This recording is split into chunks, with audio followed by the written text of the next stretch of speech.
Eu recebi algumas perguntas e questionamentos gerais sobre o uso do intelecto no budismo e sobre essa questão de examinar os ensinamentos cuidadosamente, criteriosamente, chegar a uma conclusão.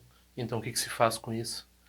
E como é depois quando a gente tem dúvidas, como eu estava falando no vídeo da fé, hum, vamos tratar desses limites também do intelecto, né?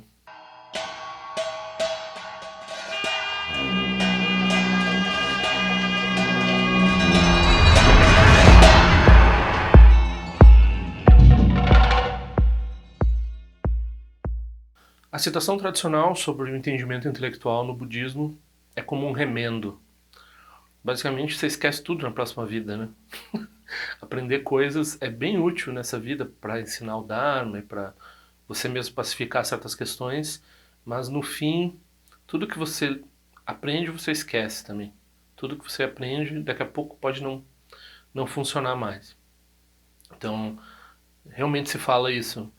O entendimento intelectual é como um remendo que cai, né? Um remendo que logo ali adiante. Eu sei muito bem isso de experiência própria, né?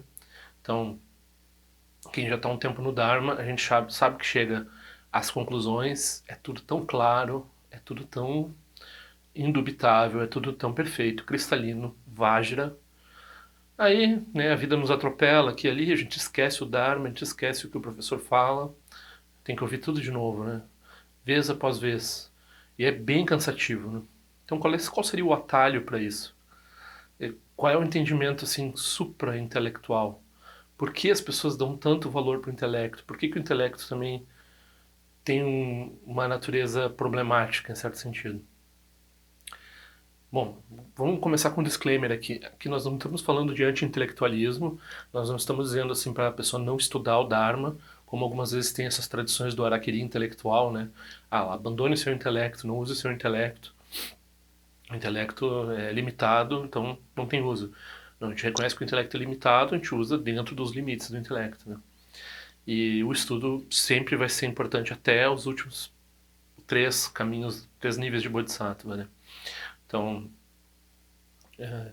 quando criticarem você, que você está sendo muito intelectual, você diz, não, não, mas isso é um mérito, tá com os ensinamentos do Buda, vez após vez, né? Rever eles e assim por diante. Por outro lado, nós somos treinados a ter uma mente super crítica.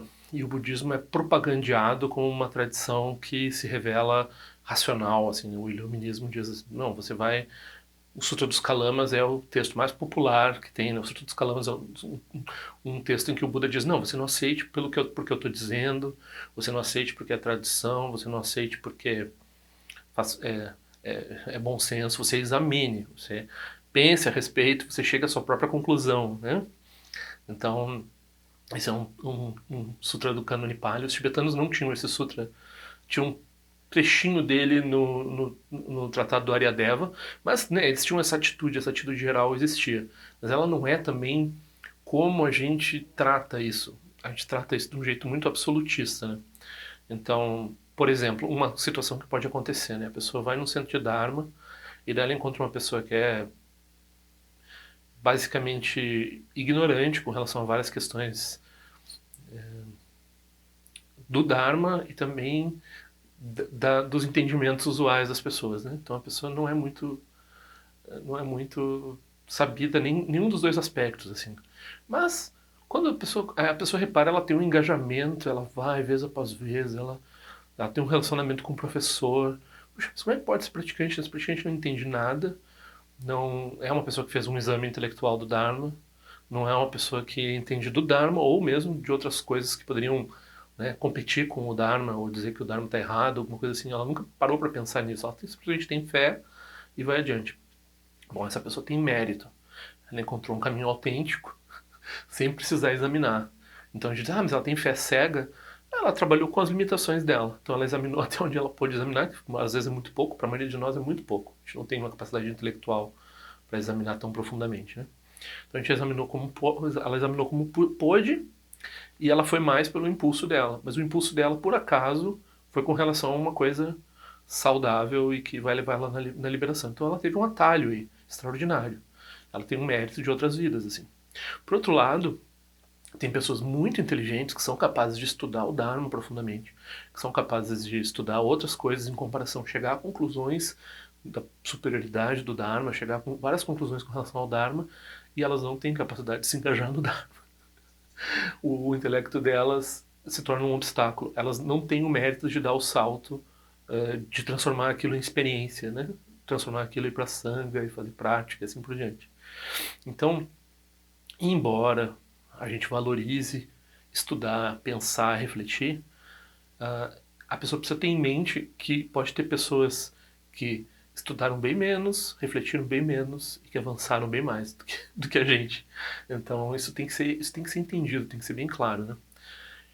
Depois a gente tem essa questão dos votos também, né? Então, como tem essa questão do remendo, a pessoa ela chega a certas conclusões sobre o Dharma e ela, ok, eu refleti sobre a natureza do samsara, eu pensei sobre o Buda não está nos enganando, isso aqui é uma coisa quente, isso aqui tá certo, eu vou tomar refúgio. Depois que ela toma refúgio, aí as pessoas elas não gostam de ouvir isso, né? Ela não precisa mais desenvolver dúvida com relação ao Dharma. E esse não precisa é melhor que ela não desenvolva dúvida com relação ao Dharma. Quer dizer que ela para de especular e de pensar e ela abandona o intelecto? Não, ela abandona o intelecto com relação ao resultado que ela já obteve, né? Então a pessoa lá, 10 anos atrás, ela resolveu uma integral e ela, né, ela tá usando essa integral há 10 anos, está funcionando ali. Aí vai dar um problema e ela quer resolver o problema lá no negócio de engenharia dela, na ponte que ela está construindo. E, e ela tá com dificuldade para resolver esse problema, assim, e ela pensa, não, quem sabe o que mais? Eu vou rever aquela integral lá que eu resolvi 10 anos atrás. Isso não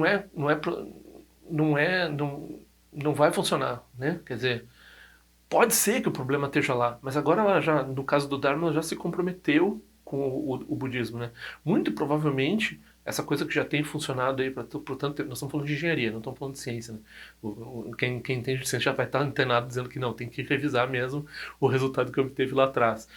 É, não, o que se está usando, assim, que é testado, seguro, não houve mudança de paradigma, a gente não fica desafiando, né? A gente, mesmo nós que somos leigos em ciência, né? Eu garanto para vocês que nenhum de nós, quer dizer, não garanto, mas provavelmente nenhuma das pessoas que está ouvindo aqui operou um radiotelescópio, nenhum de nós aqui operou um microscópio eletrônico, né? A gente lê alguns artigos sobre ciência, daí todo mundo acha que o elétron existe, né? A gente entende, explica, mas a gente nunca, né, viu, realmente entendeu como é que o elétron é provado e assim por diante. A gente aceita isso, né? Então, se é dado, a gente não duvida dessas pessoas porque é conhecimento, né? É conhecimento geral. Então, né, nessa altura, se for duvidado o elétron, não vai ser nós, né? Vai ser outra pessoa lá. Ou então, sei lá, do buraco negro, ou de um objeto muito distante. Ahn, não é o nosso papel aqui, porque eu não sou, né, astrofísico, astrônomo, sei lá. E eu não sou, sei lá, ah, eu nem sei que tipo de, né, físico de partículas aí para ficar falando de leptons e não sei mais o que. Então, a gente aceita isso. Então chega um ponto na prática, quando a gente toma refúgio, quando a gente tem dúvidas com relação ao que a gente tomou voto já, se comprometeu, isso tem que ser encarado, essa dúvida ela tem que ser encarada não como um processo intelectual iluminista de que você vai progredir se você seguir com a dúvida e assim por diante. Não. A partir daquele momento, essa dúvida ela é um clash, ela é uma aflição mental. Ela é uma aflição cognitiva, na verdade. Então, você deve encarar ela como um problema. Ela é dúvida com relação ao que você se comprometeu com isso. Né? E quando a gente vai indo adiante, vai indo na direção do Vajrayana, o Vajrayana vai dizer que o Dharma não pode ser medido pela lógica. Né? Então, quando a pessoa. É uma quebra de Samaya ficar medindo o Dharma de acordo com a lógica. Então, meu amigo, então a gente está. Né? Mas isso tem uma explicação intelectual. Isso daí é o intelecto paulatinamente chegando à conclusão sobre a sua própria limitação, até onde ele vai. O intelecto, a gente precisa lembrar aqui, Ninguém está dizendo para não estudar, ninguém está dizendo para não refletir, principalmente antes de tomar refúgio, antes de tomar compromisso com o caminho budista em geral, particularmente com o Vajrayana. É preciso refletir e pensar até bastante, né? Mas o intelecto, ele faz parte do samsara. Segredo aqui, né? Ele é aflitivo, ele é dual, ele é baseado em ignorância, né? No sentido de ignorância no budismo que a gente usa. Ele é assim, ó, o apego ao eu é o demônio-chefe da mandala do sofrimento.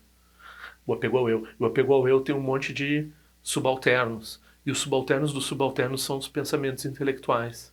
Então eles estão trabalhando para quem? Para o apego ao eu, né? Então por isso que a gente diz que tem um raciocínio do Rudra depois, quando a pessoa tomou votos Vajrayana e ela tem ah, uma, uma ideia que começa a combater certas coisas que ela tomou voto, esse é um raciocínio do Rudra, ou seja, o obstáculo central que é o apego ao eu. Perigoso, né? Então é bom a gente pegar tirar o nosso Gödel da estante, assim, olhar para ele e dizer assim, como é mesmo que, né, a gente chega à conclusão que sistemas suficientemente complexos não são completos, ou não são prováveis, ou são contraditórios, né? Então, a gente chega à conclusão que tem limitações inerentes no processo de raciocínio, no processo de intelectual, né? Tem uma limitação inerente. Então a pessoa vai reconhecer isso intelectualmente. O intelecto claramente pode chegar nessa conclusão. Então aí ele passa a gente fala, como é que fala, batuta? Ele passa o bastão para a sabedoria, né? A sabedoria ela não é intelectual, ela é um processo que não depende da mente convencional, né? Então até esse processo de distinguir o que é um processo profundo, né? Então é importante perceber isso. É importante perceber que o intelecto tem limitações e que tem um exagero na nossa cultura, né? Por um lado é positivo, né? O Dzongtse Rinpoche elogia bastante, né? Porque a gente não aceita o Dharma de qualquer jeito, né? E se tiver toda uma sanga aceitando o Dharma de qualquer jeito, sem fazer um exame intelectual, tem uma certa fragilidade nisso, né? Então é importante as pessoas terem chegado a conclusões e depois chegar a conclusões, elas tomarem os votos. Aí depois, aí sim elas começam a certas dúvidas, né? Bom, isso aqui eu não vou trabalhar de novo nessa questão aqui. Isso aqui já está resolvido, né? Senão, se a pessoa começa a trabalhar com o que ela já vem, é infinito, né? Porque o intelecto tem que pensar isso também. Por que é samsara também? Todos os pensamentos que a gente teve até hoje, eles nunca foram suficientes. Eles nunca produziram felicidade, eles nunca chegaram ao fim, a gente nunca pensou até o fim, né? Então, a gente tem que usar o intelecto como no exemplo do Wittgenstein, que é o exemplo do Buda, né? Então, sobe na escada e daí você pode largar a escada, você já está no segundo andar, você não precisa mais da escada. Você já, né, filosofia você abandona, não precisa mais dela. Então, o Buda também, você toma o barco, você chegou na outra margem, você abandona o barco. Se você ficar no barco, se você continuar com as mesmas questões que você tinha antes de tomar refúgio, antes de tomar iniciação, aí você não saiu do barco, você não seguiu o seu processo. Isso vai soar para algumas pessoas como o abandono desse iluminismo que sempre nos protege tanto, entre aspas, porque nos protege da fé cega, de ser enganados pelos outros. Mas não, a conclusão foi obtida. Então, por isso que a conclusão é obtida, a gente não volta atrás, a gente não vai examinar certas coisas. Tem vários usos do intelecto dentro do budismo depois do refúgio. É importante estudar o Dharma, é importante estudar aspectos mais refinados, né? Mas aqui a pessoa já não vai duvidar de samsara, já não vai duvidar, né, da realização do Buda, já não vai pensar nesse tipo de questão, isso é para a gente tomar refúgio. E também lá no Vajrayana não é que tem um uso do intelecto, né? Mas tem um uso da mente. O Vajrayana usa a mente ordinária, né? É um uso mais sofisticado porque está além assim de uma associação, é um uso, eu até fiz uma metáfora aqui num dos vídeos, é um uso meio publicitário, né? Então ele já trabalha mais com os hábitos mentais do que propriamente com raciocínio, que é uma coisa meio primária, raciocínio. Então, eu não sei se isso ajuda as pessoas que fizeram a pergunta, porque eu acho que elas estão em outros processos de fritar e de crise, né? Essas coisas assim. Isso daí, pá, se a pessoa, Normalmente quando a pessoa está com essa coisa de ruminação excessiva, né, e duvidando do Dharma e não sei mais o que, e ela já tomou compromissos e etc. Bom, não sou lama, né, a melhor pessoa para procurar o professor dela, mas uma dica que é muito simples é assim: mantenha os compromissos, segue fazendo prática, faz o Vajrasattva, você sabe fazer Vajrasattva, faz todas as purificações que tem que fazer e atravessa.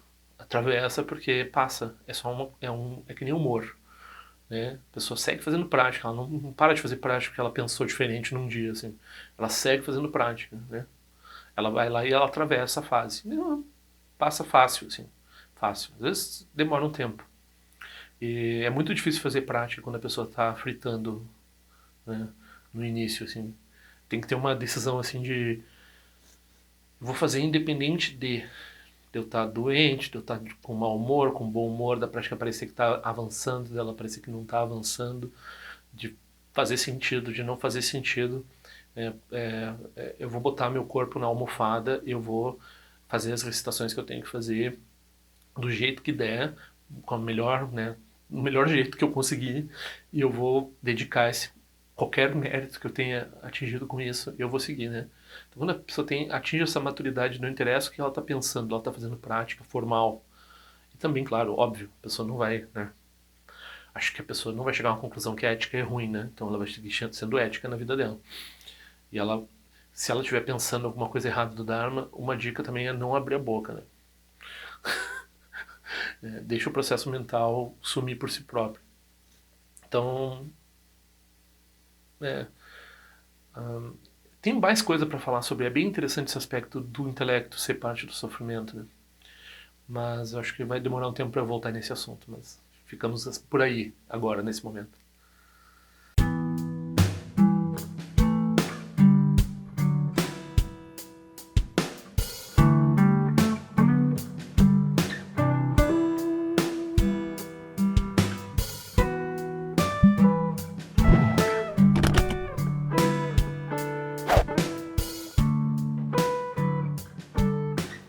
Ei, não esquece de se inscrever no meu canal, é importante para mim. Clica na sinetinha para receber a notificação e se quiser se inscreve no meu boletim informativo de forma que eu ando fazendo, o que eu ando pensando.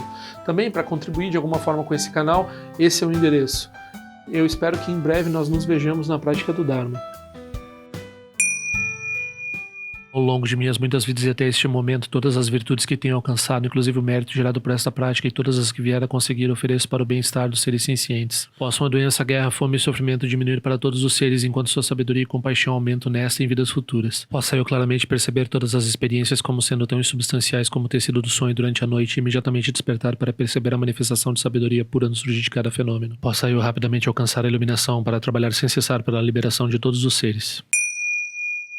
Nirawe Korajinga Sumpana Neoma Lundiquene Terezinho Atenzinha Soiza Pekajar Produtendiante. Om Soti, Diamante Empenente Rasawa, Conchatusio Zetai Bai Médio no Tutu Piamania Jogi Sasunda do Tendiante. Time Kune Pema Sambal Sasoranje Dizendo Pai Gardiwan Shujuku do Pegu Cose Destintes em Darshinjo. Jigmetu Jutru Panangue Wachatungandu Pateno Muyengen com Pamalora Sanelundu Tileta do Tendiante. Pemeja Sum Pemerizu Je Pemetan Lati Kuzizuan Pemancho de Droma de Sojino Nibe Melunde do Diante. Nenenjo Enetim Potem Paiuri Nebadan de Basipetiam Bundan Conseja Sentendiante. Tu São Sanje Guru Rinpoche do Condado de Wajin Bajabartia com seu tutor da Poça Só Depson Chinchilap do Sushi não são Weber Jeshuva Dançam Palunde do Partingelo. Uma rumba Zaguru Pemacede Hun Ken Locha Song de Loche Zalin Sasson Tia Papel do Jushu Sung Nangua da Midral do Sungele Show.